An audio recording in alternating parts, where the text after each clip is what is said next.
Good afternoon, everybody, and welcome to the workshop of the Board of County Commissioners for June 12th, 2023. Would you all please rise for the Pledge of Allegiance? I pledge allegiance to the flag of the United States of America and to the republic for which it stands, one nation, under God, indivisible, with liberty and justice for all. Okay, again, thank you all for being here. And first thing on our agenda, we have an introduction of the new Forest Service Supervisor. And I see Mr. Neely and Miss Shauna Jensen. Would you please come on down and turn on a mic? Pull it as close to you as you can, Dave, and that way all the people out there in YouTube land can hear everything that you're saying. How's that? That's Good. perfect. Excellent. Yeah. Good afternoon. Good afternoon. The floor is yours. Well, thank you for making some time for us. As you said, I'm Dave Neely. I'm the new Forest Supervisor on the San Juan National Forest. I accepted the permanent job and arrived in February of this year, so I'm making my rounds, getting out to get to know community leaders and start building the kind of relationships that I think are foundational for good public service and good natural resource stewardship. So I didn't have a whole lot of items on any kind of specific agenda. The main goal I really had was just to get out and meet you folks and start working on the kind of pick up the phone relationship that I think really goes a long way towards getting problems solved before they become big, hard to solve problems. And that's the main reason I wanted to come out, spend a little time with you all, and really appreciated getting a preview and meeting y'all on Saturday in Box Elder Canyon. And I'd just like to say, if there's an opportunity to have all of our meetings in a setting as fine as that one, I'd certainly be pleased to help facilitate it. So real quick, a little bit about me. I've got about 27 years in the Forest Service. I started out as a seasonal employee, working in the backcountry, doing trails, doing visitor information, fighting wildfires, doing pretty much everything we rely on our seasonal workforce to do. Got on permanently in 2000, worked in recreation, wilderness, lands, a whole host of our resource areas. I served as a district ranger for about 6 years up in Eagle County, Colorado, a little bit into Garfield and a little bit into Pitkin counties on the White River National Forest. And then I did go to Washington, D.C. for about 7 years, which I will tell you is a fascinating experience, and one I think it's important to have an escape plan for. So it's real fantastic landing back in Southwest Colorado. I've got a long, lifelong history of real fondness for this place. Has been through here many times, and it's just a real honor to have stewardship for 1.1 million acres of National Forest System land that we steward for all Americans. That's really my main goal. Shauna Jensen's here with us, our acting district ranger. She's going to be wrapping up her assignment here real soon, and Tom Rice from the Dolores District, I'm sure many of you know Tom, is going to be picking up the acting ranger role until we can get it filled permanently. And I got word just last Friday that vacancy announcement is going to be opening up at the beginning of July, right after the 4th of July holiday.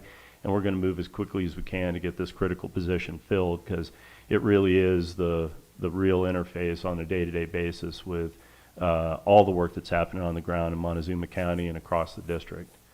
So no real agenda. If you all have questions for me or there's anything on your minds for me or Shauna, we're here for you, and just, as I say, just wanted to get the relationship started. Very good. Well, again, I agree. If we could have all of our meetings out at Box Elder Canyon, and if you guys haven't been there, it's a fantastic and gorgeous place. You should all visit it. However, we're not that lucky. We have to have mics and all these other things that the public now requires. I do actually have some, but Shauna, go ahead, and you said your assignment is ending. Yeah. And then tell us a little bit more about the opening, and if that's how that process is going to work. So my detail ends on June 17th, this coming Saturday, and then Tom Rice will take over on the 18th for a 120-day detail. Yeah, I'm just wrapping things up, and I transitioned with Tom this morning, and I'm still available if you have questions, but I'm sure Tom's more than capable of answering those. So I was going to take this opportunity to just give you a little Dolores update, kind of as usual. we do on Tuesdays, but I won't be here tomorrow. So I wanted to let you know that we signed the Dolores Rec EA decision.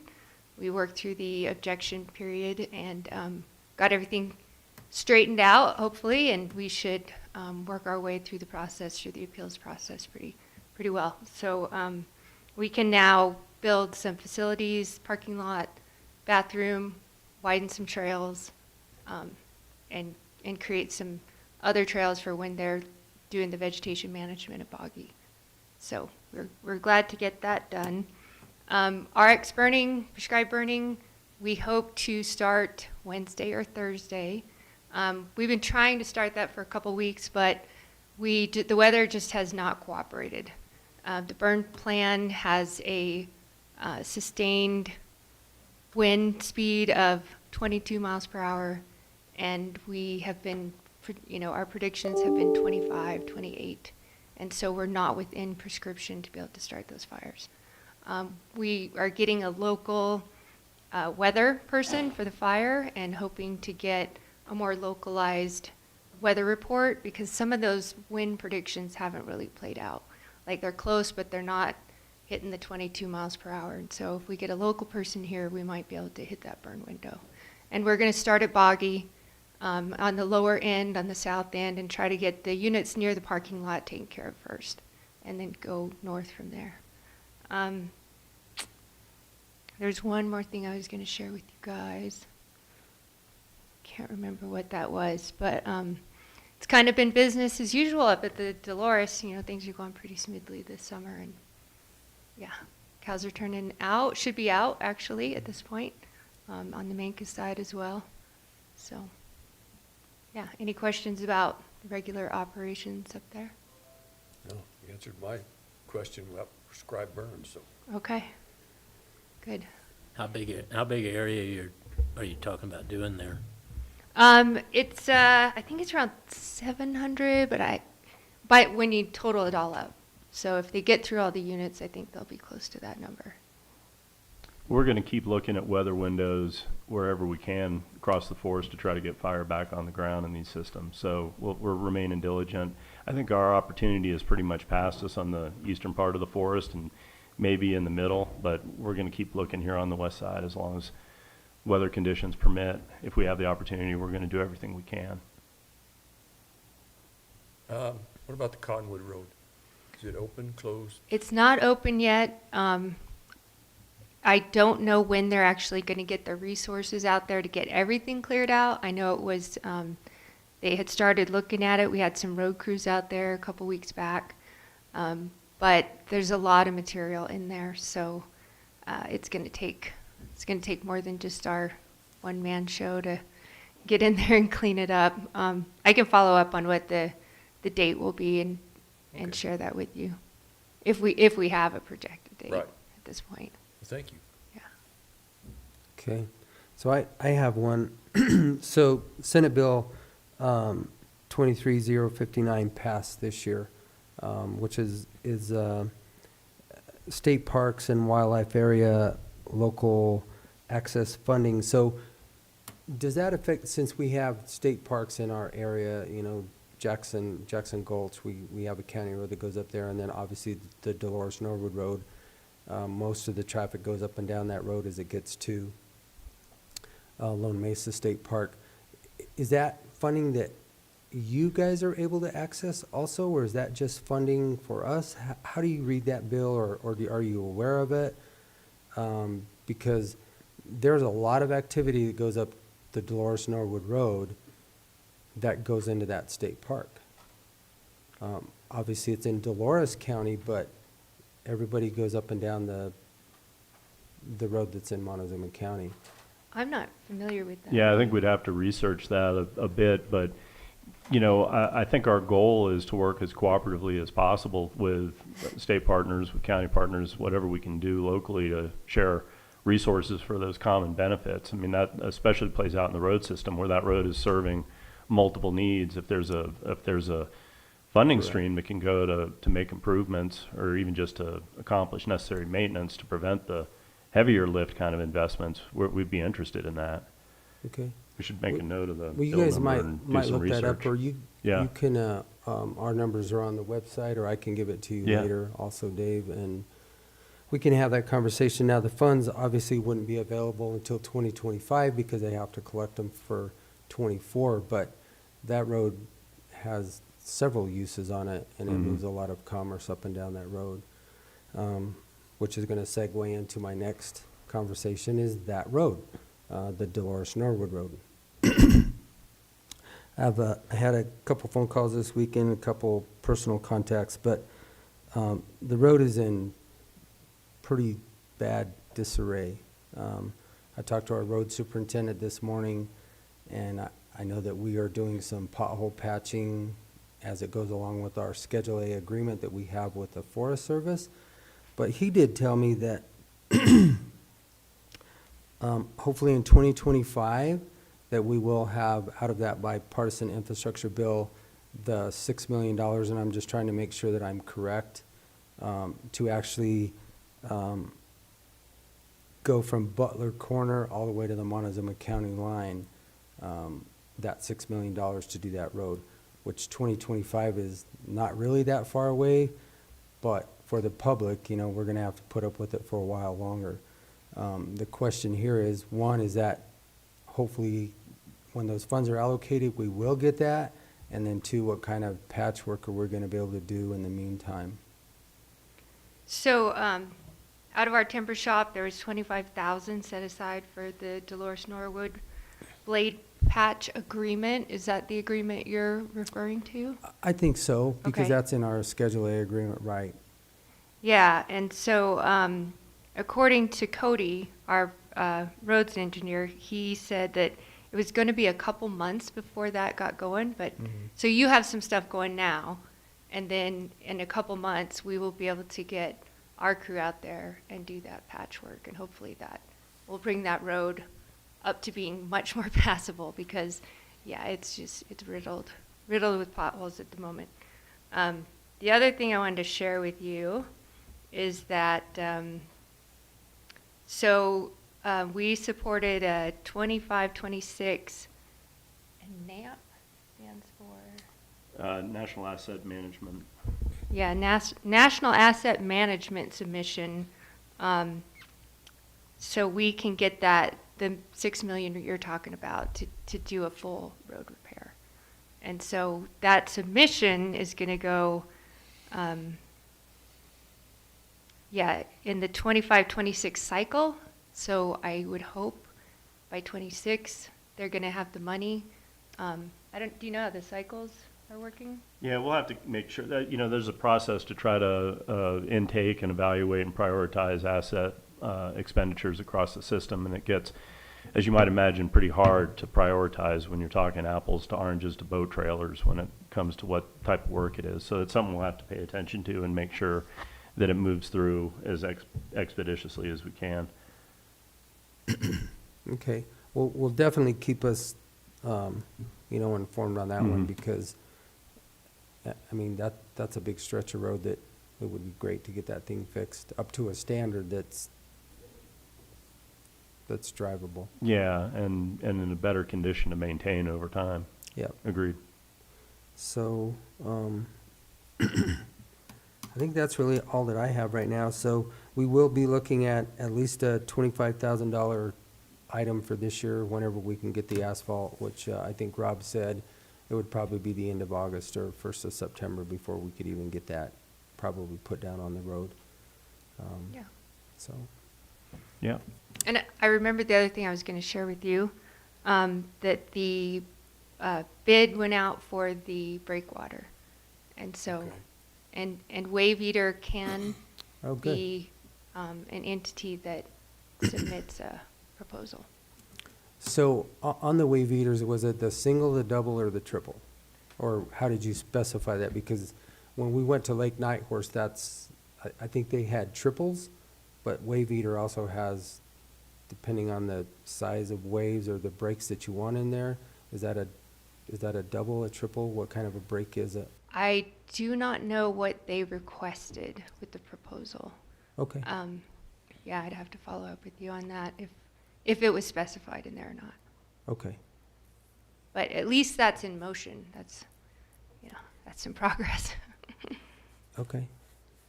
All right. Yeah.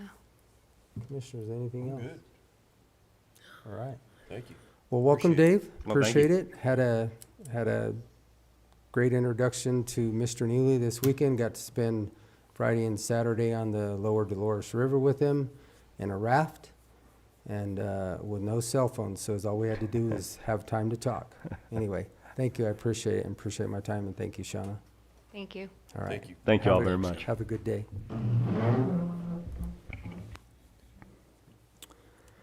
Okay, next we have our school districts, and it looks like we have representation from all three districts here.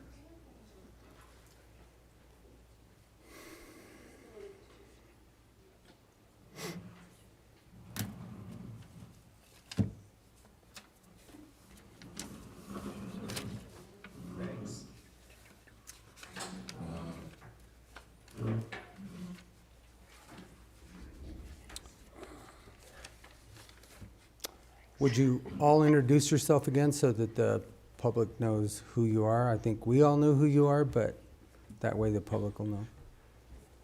I'm Chrissy Miller with the Mancos School District. And Reese Blanco with the Dolores School District. I'm Melissa Bruner with the RE1 School District, Interim Director of Finance. Okay. Well, obviously, we are here to discuss our SRS funding and the allocations and how it's going to be distributed. RE1, you were not here at the last conversation we had, so hopefully you guys have all talked. The first 25% by statute that we have to give to the schools, the 25% to Road and Bridge is the first conversation. The second conversation, if it goes any farther than that, we'll talk about the other 50% that's discretionary to the commissioners. So, in the beginning, I think it was offered by Mancos as to be split a third, and a third. Without RE1 here, obviously we can't make that determination until we have all three of you agree. The actual, what Mancos superintendent sent me as the actual proposal was kind of like House of Representatives and Senate representation, whereas the first half of the allocation would be split 1/3, 1/3, 1/3, and the second half of the allocation of the 25% would be split according to student population, similar like the House of Representatives and the Senate. Not all three of our superintendents have gotten together and talked about it. I know that Todd sent it out to all the districts. Him and I have talked about it. RE1's the only one I haven't heard from back on that proposal. So RE1. For Mr. Burris, you know, in the past, it's always been based on student population, and that, to me, seems the fairest. I know that I'm putting a wrench in what you guys have worked out, but I mean, when we're talking about doing the, supporting all the students in the community, one of the things that RE1 has is we do have 4 charter schools now, and what we do is we would also split this and share according to their student population and give them monies also. So it's not really one entity, it's almost 5 that RE1 would be representative, and some of those are really tiny, tiny districts. But it seems to me to, for all the students, is to make, it's a nice, fair, equitable way, it's an easy allocation from CDE's student count, how to get what those numbers are. Whether they're, I mean, that number doesn't lie.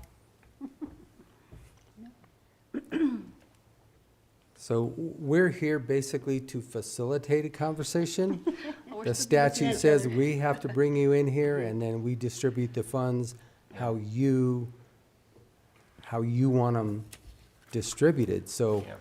you guys have to be in agreement. I mean, we Well- still have 2 separate proposals here. I mean, It doesn't really make any difference. You know, in the grand scheme of things, it's not Enough money. enough money to argue about, to be honest with you. What we're really here to do is the third paragraph or the fourth paragraph in the law, which says a total of 3 representatives from the school district in the county and 3 members of the board of county commissioners or their designees shall meet and shall negotiate the final 50%. So 50%'s gone. We know that, 25 road and bridge, 25 schools. But the 50% is what we're here. And in the 3 years, this is the 3rd time I've been to this meeting, I don't feel like we've ever really negotiated that 50%. So that's the 50% I'd like to talk about. The semantics of how you distribute the 25%, it's not a big enough money to argue about, really. So we'll lean to the student count population. I can tell y'all what that is roughly. Percentage-wise, Cortez would get 69.5, Mancos would get 12.5, Dolores would get 18% of the 25%. It's rough. We'd need to get new counts. The new counts would probably advantage Mancos and Dolores, if I had to guess. I would agree. Yeah. We just need to But we're still really close, by the way. determine the, whatever, just what fiscal year it's gonna be in, whatever, get those numbers. Yeah. So Yeah, I agree. 0.5% this or that doesn't really make. a Okay, difference. so basically the first 25%, which I said we'll have that discussion first and then we'll move on to the That'd be great. 50%. So basically 69, 12, and 18. Yes, Now, sir. there are some points differences in there. Yes, sir. And you guys can all agree upon that? Yes, sir. Okay, and there may be a point something, but basically that's what we're looking at, More or less. okay? Don't add up. Well, we'll add it up to get to the 100. That won't Yeah, equal that's 70, 100. 80, 90, yeah. that's We're better than close, that. though. We may have to cut some cards, but Anyway, and we can also look at the last allocation that we did and see what it was per that student population at that time. So, now I'm gonna go back to the comment, Reese, that you made. Yes, sir. Previously. This is the 3rd time you've been in Yes, sir. here. The first 2 times was because that was the last of the SRS funding that we were told that would ever be distributed. Right. Senator Wyden, I think it was Wyden, was able to get another 2 years tacked onto that. So this is the last of that 2 years. Okay? So previously, it had always went to the schools and the road and bridge department never got that 50%. Where'd it go? It went to the schools. 75% went. 75% went to the schools the prior entire to my time. time. Prior to your time. So I Got it. want to make just a little bit of a history here so that Okay. you understand that. Got it. So the negotiations have happened, maybe not in your time. Correct. But Yeah. they have been. So we felt at that time that the discretion of that last year, obviously because of some special road projects, that we put that to road and bridge because it's still our primary roads and the schools to get the kids to schools. Yeah. That's our primary function. Yeah, and then on top of that, the snow removal last year, we certainly appreciated working with the county because we don't get to school if we don't remove snow, Exactly. And our primary function are the school routes. right? And we And appreciate that too. we can tell you this year, well, I don't want to tell you our budget, but this year was an anomaly, and I hope we have more years that we have good winters like this. But we spent a lot more money this year than we have in the last No doubt. a long period of time. We've also had a lot of damage due to roads. We've also had a lot of washouts. We've also had a lot of culvert replacements. We've had some catastrophic damages to our roads that we have actually had to take care of this year. Right. So just to set the record straight, although you feel that that's never been Well, negotiated, the 3 that's years been I've been here, negotiated. yeah. And after that bill that Senator Wyden got moved forward, this is the end of that SRS funding as I know it. Now, I don't know if it's going to continue. Nobody knows that right now. So this may be it, and we'll never have this conversation again. We don't know that, because 2 years ago it was supposed to be over with. Correct. So, let's talk about the 50%. I'm going to give the floor to you. We would love to split it with y'all. So I think that would be a good spot, not asking for all total 50%. but using similar percentages that we just laid out, I think it'd be fair. The state legislature was generous to us this year, and I say us, I mean all the school districts, in the fact that we were able to keep up with inflation rates, more or less. So we received about the 7 to 8% inflationary that by state law has got to be allocated to the schools when inflation rises like this. So that definitely helped us. But again, some of the things that have been said in the past, and y'all are familiar, you know, I think we're 49th in the nation as far as paying our teachers. They don't run numbers by county, but I can tell you from just meetings I go to and across the state, and of course this has nothing to do with any of us and ours, but Montezuma County would probably be one of the worst counties pay-wise and one of the worst states in the nation. We do all we can. I think we raised our starting pay for our teachers this year to $37.5. I believe y'all are going to 40, right at 40. Y'all, we're about the same. We're 37. 37. I'm not even sure it's a living wage. And then our paraprofessionals and such, I mean, they're even lower. You could see salaries in the $23,000 range. That I'm quite sure is not a living wage. But that's what we put this money towards many times. You know, we're just trying to help our people out. We're trying to circulate that money throughout the county. Money runs in a circle. You know, so the more we have people working it on the payroll, buying gas, buying their groceries and such, the better off we are as a county. So that would be my simple proposal. Okay, And thank you so much for hearing me. you bet. Appreciate it. Totally, Mancos. same. You said it all. I mean, I agree with you We're completely. agreeable, you know, and, Yeah. you know, all of us are negotiating for funds in whatever way that we have. Yeah. And in the big scheme of things, the amount of money that's here is pretty small. It's But pretty minimal. Yeah. to all for all of us. four of us, Yeah, Yeah. to you all know. four of us. And as I stated earlier, commissioners, we appreciate the work. We worked a lot with y'all's road and bridges guys this year on clearing snow.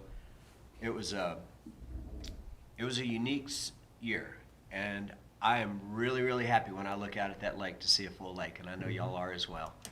Well, that just about wore us out this winter, and I know it did y'all too.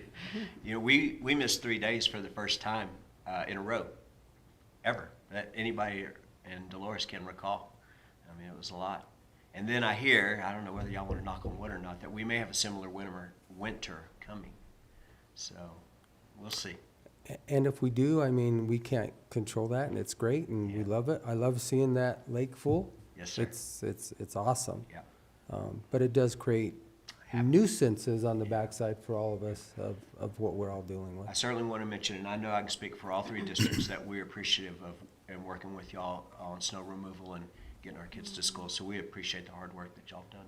And knowing that you put children in the school routes First. priority is amazing, and I know that your drivers work very hard to do that. It's greatly appreciated. Yeah.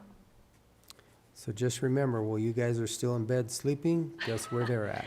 We're actually, I'm up at 4 a.m. Some of the superintendents are up.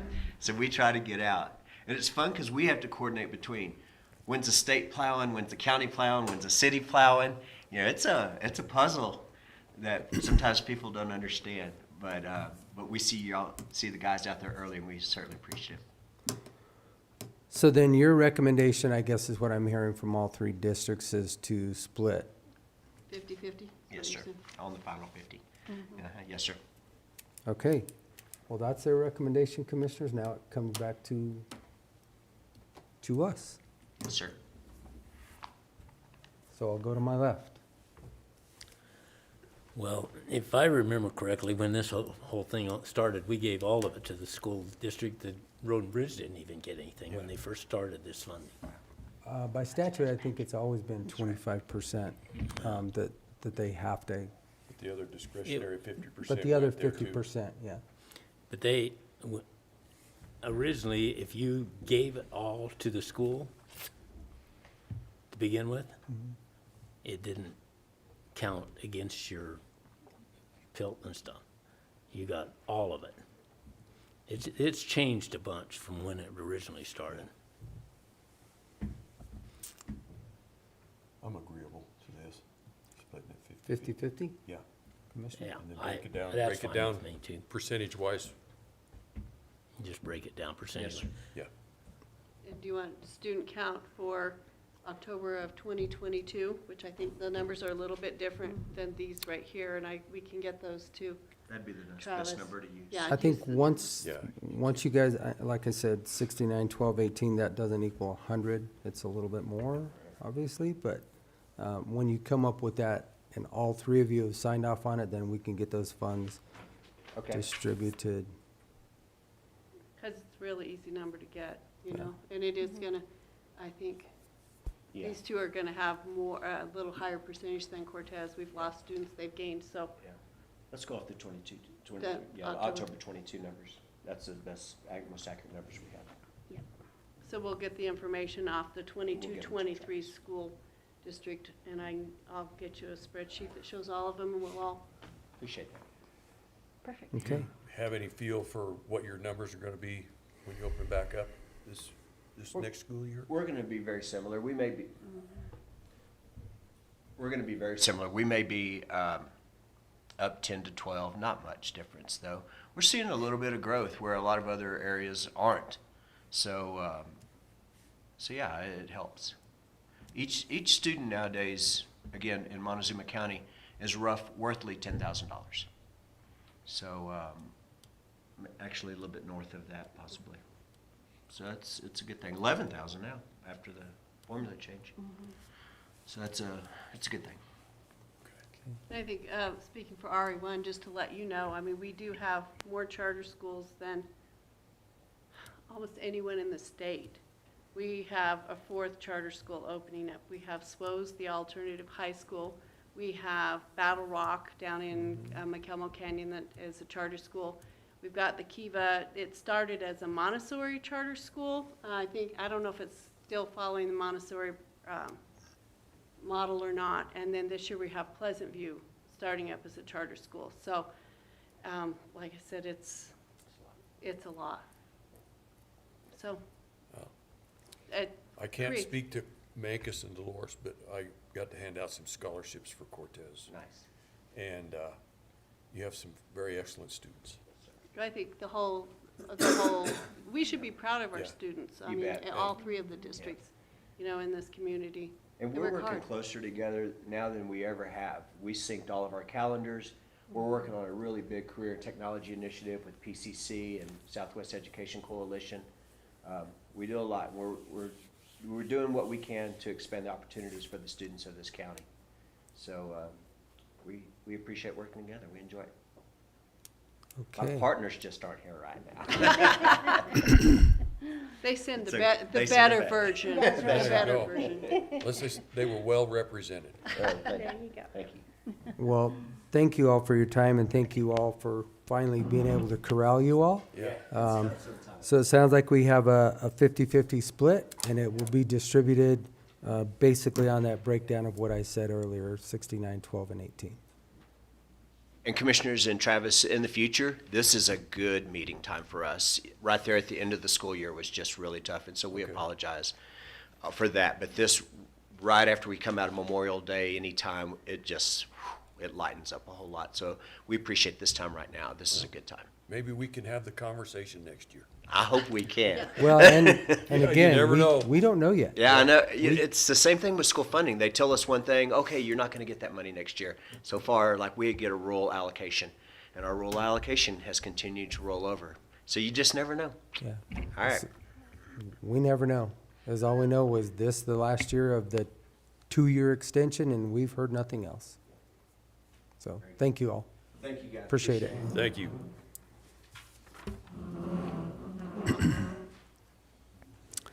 Okay, next we have our CDC infrastructure contract, Miss Locke. Oh, Good afternoon. this seems to be a weekly thing these days. Okay, so this contract is basically CDC funding that comes to CDPHE, and then it comes to the 52 LPHAs. Okay, so that's this funding stream for this money. This funding would start on July 1st of this year, and it runs through November 30th, 2027. And it's one check, one lump sum that they send us in the amount of $274,926. And the purpose of this funding, I don't know if you read the actual contract closely, but basically it is for to build up the workforce in those 52 LPHAs, and not only build it up, but retain the workforce. So that is what the expenses are for. It's to, one of the things that you're allowed to do with this, you're allowed to use it to incentivize staff, incentivize hiring people. I'll just reference the hospital, for instance. They've got some incentives going on for their nurses, you know, a sign-on bonus, as well as educational reimbursement for tuition, things like that. And I'm not saying we would do that, but that's an example of some of the incentives that have been other institutions use.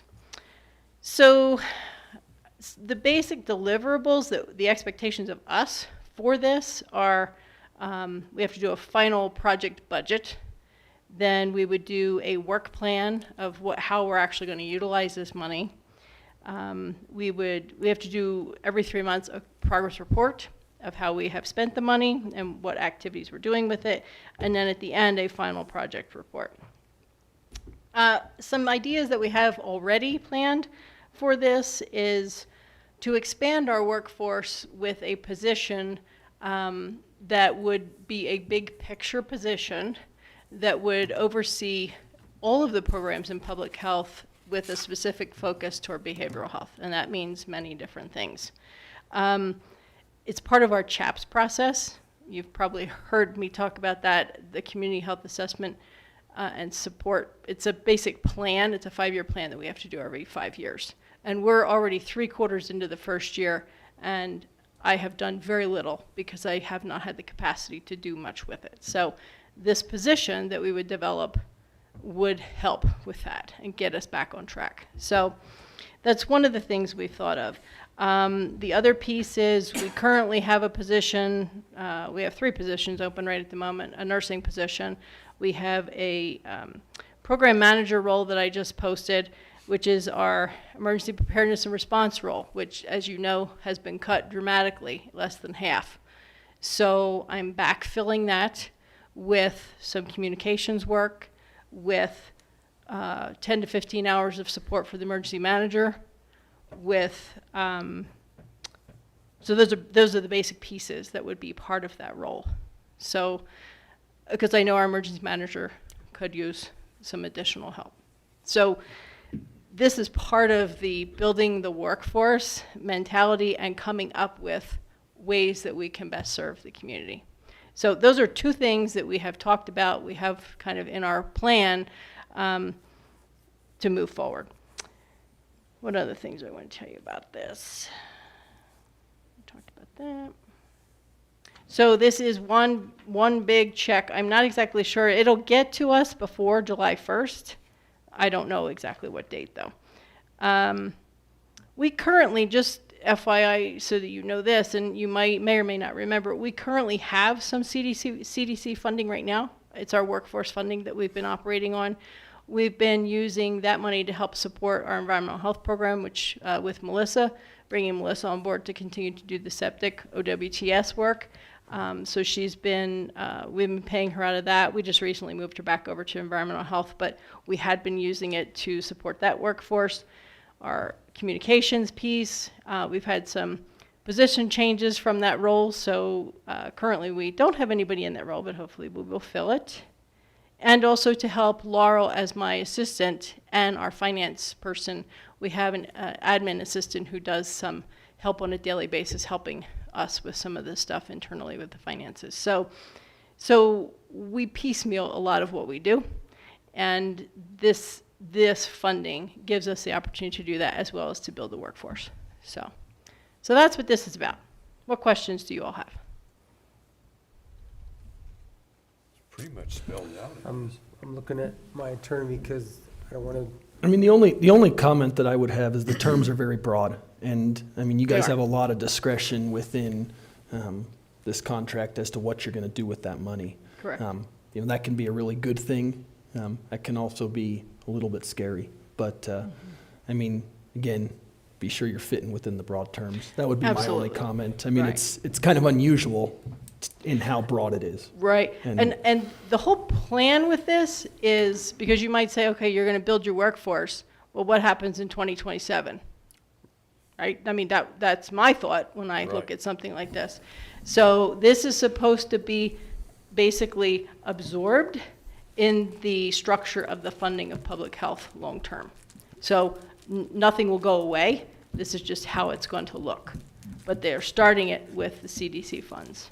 So that's the movement of public health, is to build the workforce, and then they have the ability to sustain it. So I do believe, I totally hear what you're saying, Ian.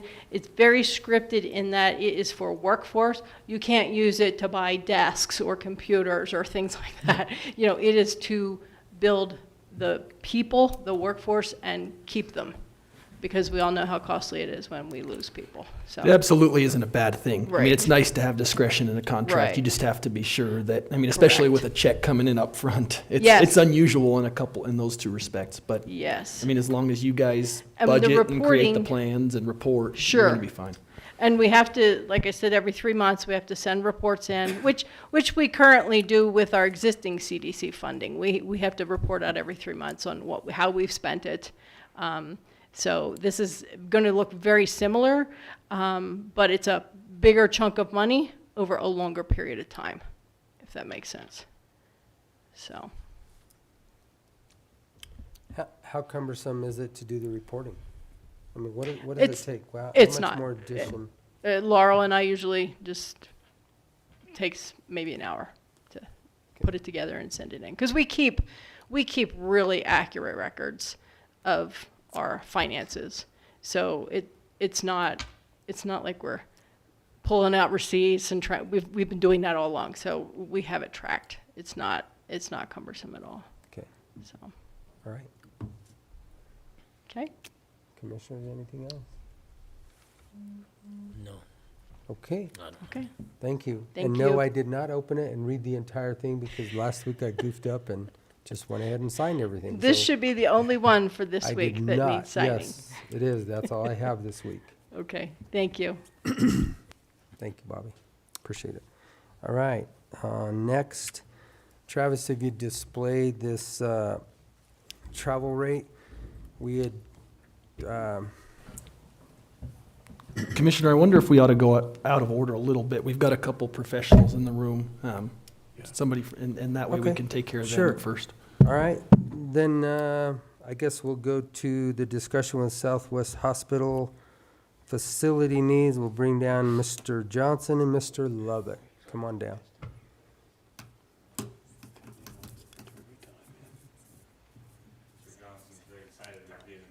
Okay.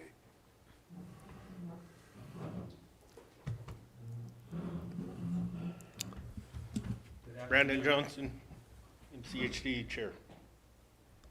Keenan Lovett, MCHD Attorney. All right.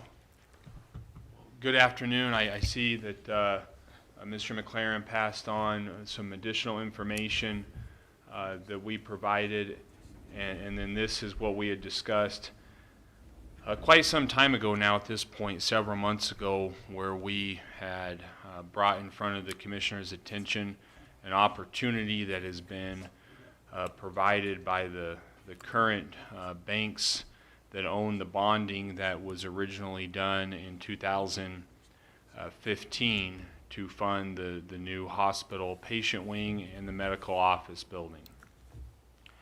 And due to the fact that those bonds initially were actually issued under a conduit issuance through Montezuma County, the opportunity that has been presented by the banks to alter the payment structure on those bonds would also require the signature, again, of Montezuma County.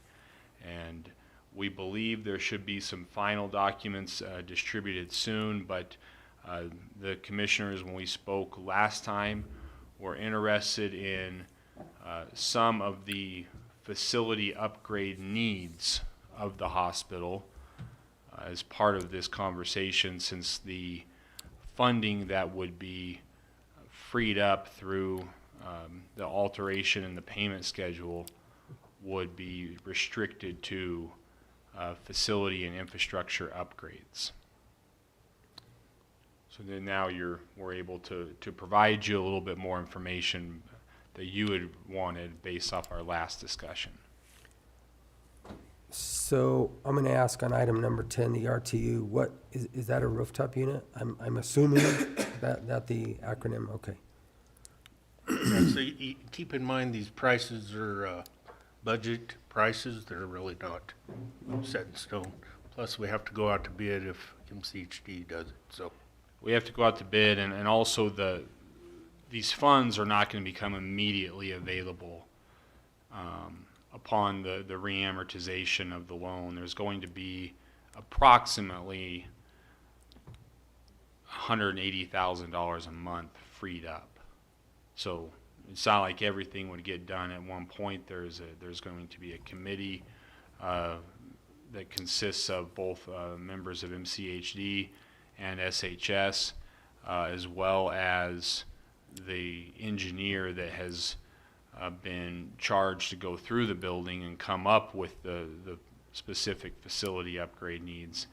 And these will not necessarily get done in any particular order, and they will get done as the funds are available. But this is your priority list, right? This is a priority list, Top yes. 10. It is a priority list with some flexibility in there. Pretty tough to do any of these others with the roof leaking. Correct. So hence that's a 1A. Yeah. Question? No, I'm good. Questions, Commissioner? I think if you were SHS's board, we'd have all kinds of questions for you sitting here right now, but we also I'm understand not. that you're MCHD's board. So I think that the questions to you are gonna be,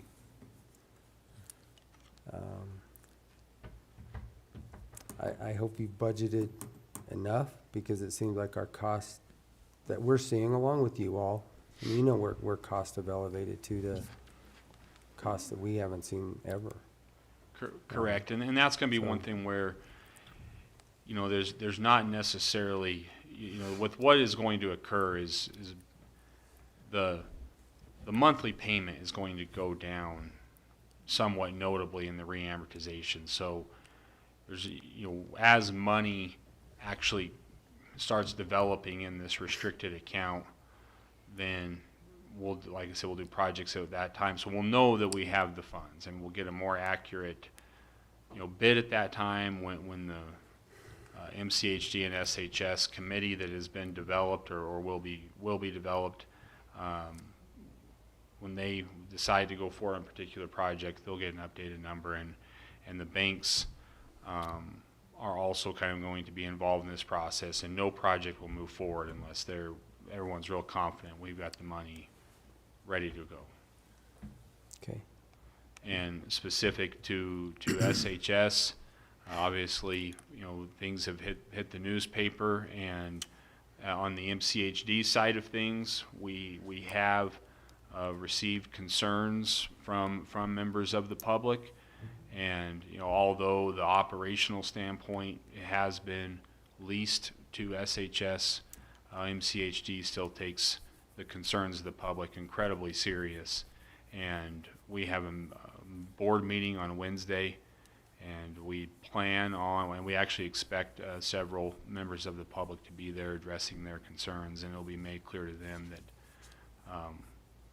you know, we were right in the middle of this, trying to ensure that adequate health care options are provided to our county. So you're right, we're not SHS, but we are. Well, you know. correct. Yeah. And I understand that. A lot of people don't. A lot of people don't even realize there are two separate boards, Correct. believe it or not.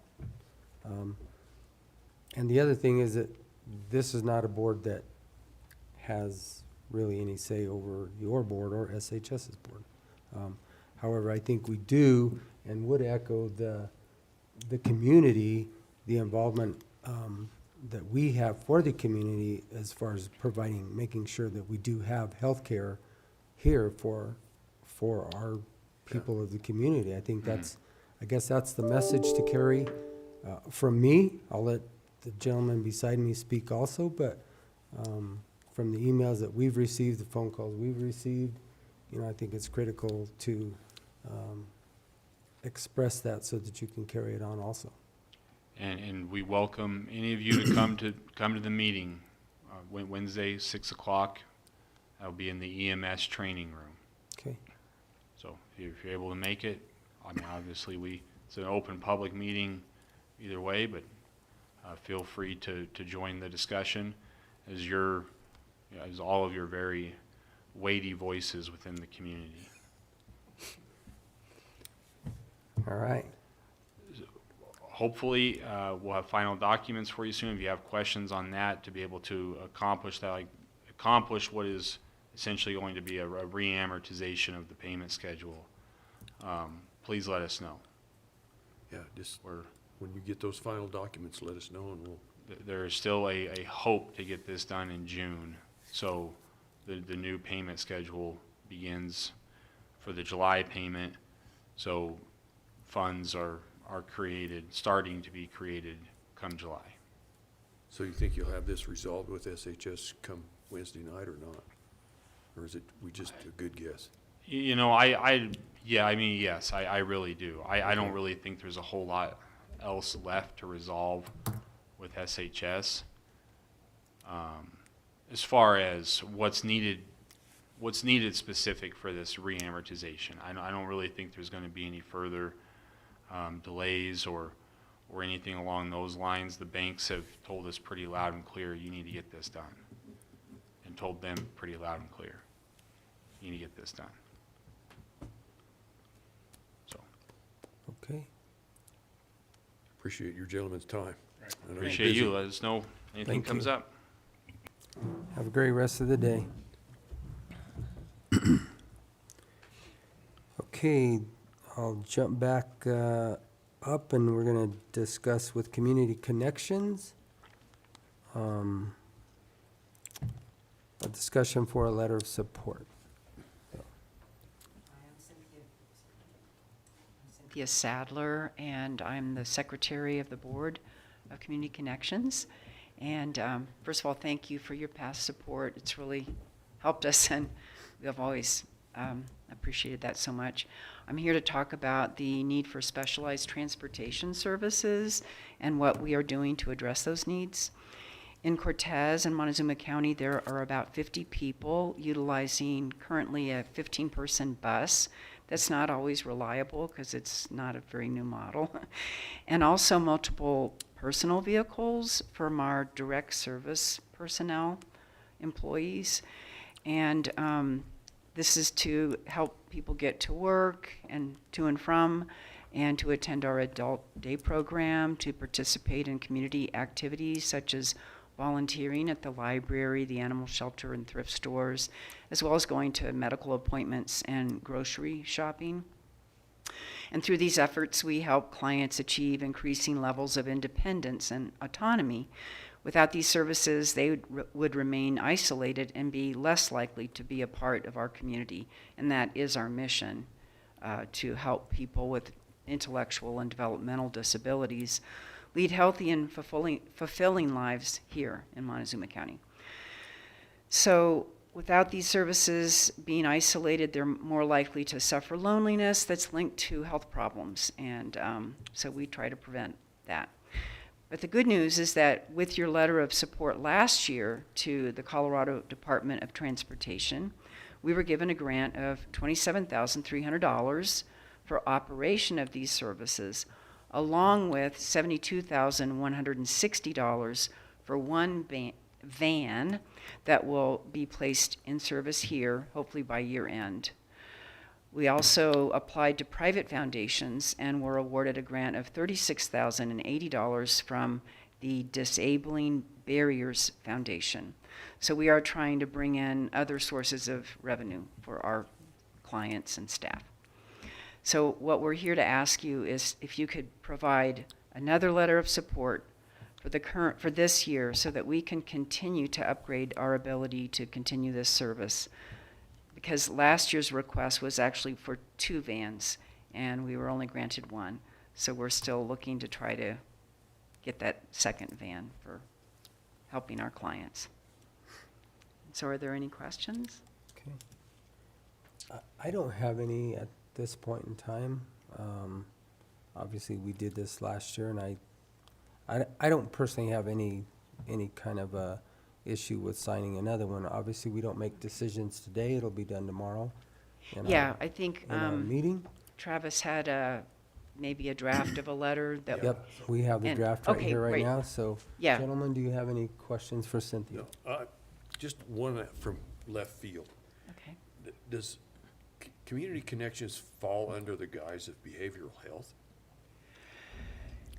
I guess, I mean, we're helping, our mission right now is to help people with intellectual and developmental disabilities. So, of course, there are, probably okay, my daughter is in services. Right. And so she does have some behavioral health support through a behavioral health therapist. So I guess in that respect, yes. I don't know if that is specific enough. Yeah, Okay. I knew the question was pretty out there anyway when I asked it, but. Yeah. So it also depends on, it's all through Medicaid.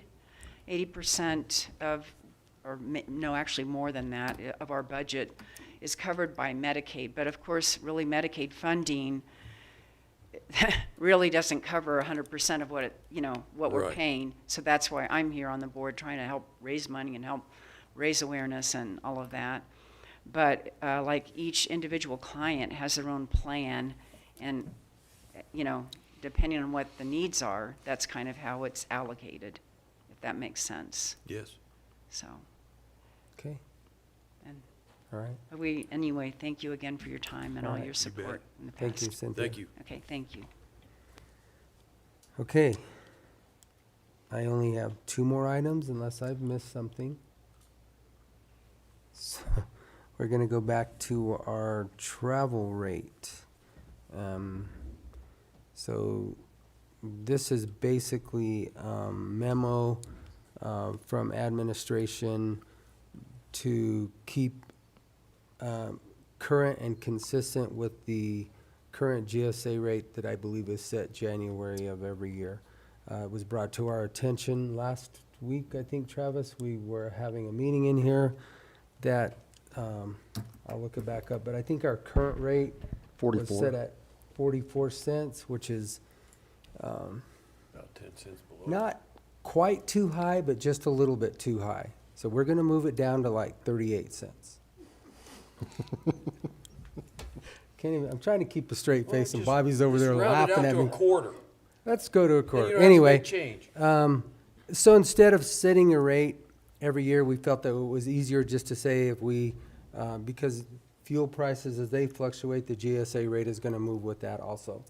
Right now, it's 65.5, I believe, which is substantially higher than the 44 cents that we were putting out there. And I want to say, Commissioner Copenhafer, when I read this document, your name was on it, so it hasn't been changed, I think, since 2009. Are you saying this is a So- historical document?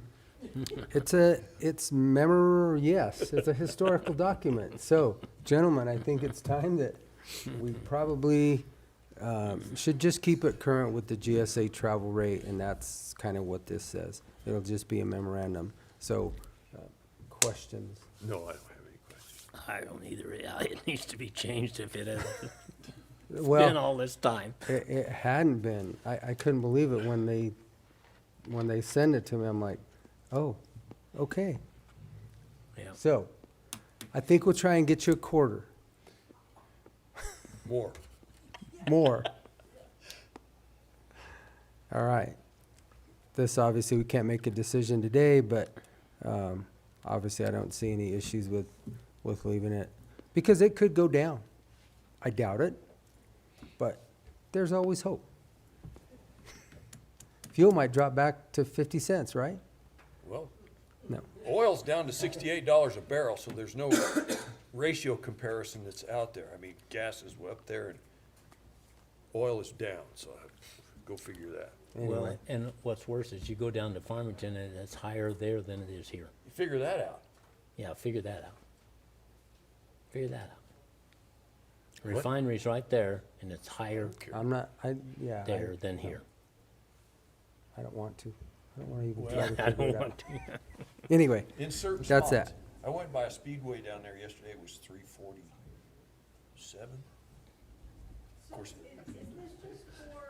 just for mileage, or is this, I can't read that. Is it just mileage, or is this include per diem? no, this is just addressing mileage for the travel rate. It's kind of what we had envisioned, because this we is not just, per diem. we didn't do anything with the per diem.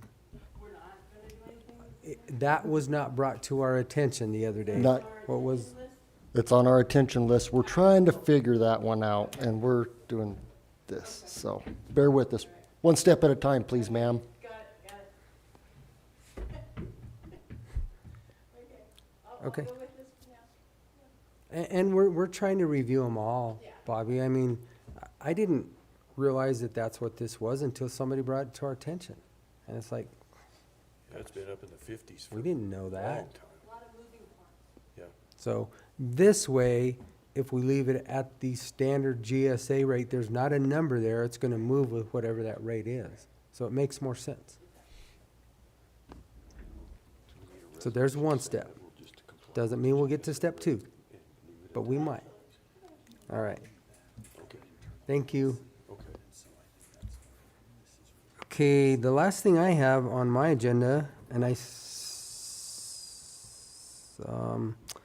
the Mancos Cemetery.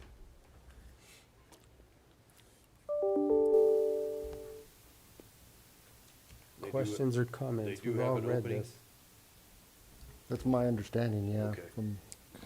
Yeah, she asked me the other day if we had done anything with this yet, no, with her request, so. I think we should put her on there. Yeah. You know, it's Rachel that, Right, I know it is. Well, Okay. she asked us that day we was over there.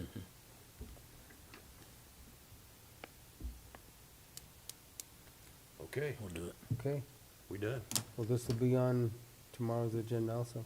Okay, with that, we have come to the end of our agenda, and gentlemen, this meeting is Adjourn. completed. Adjourned.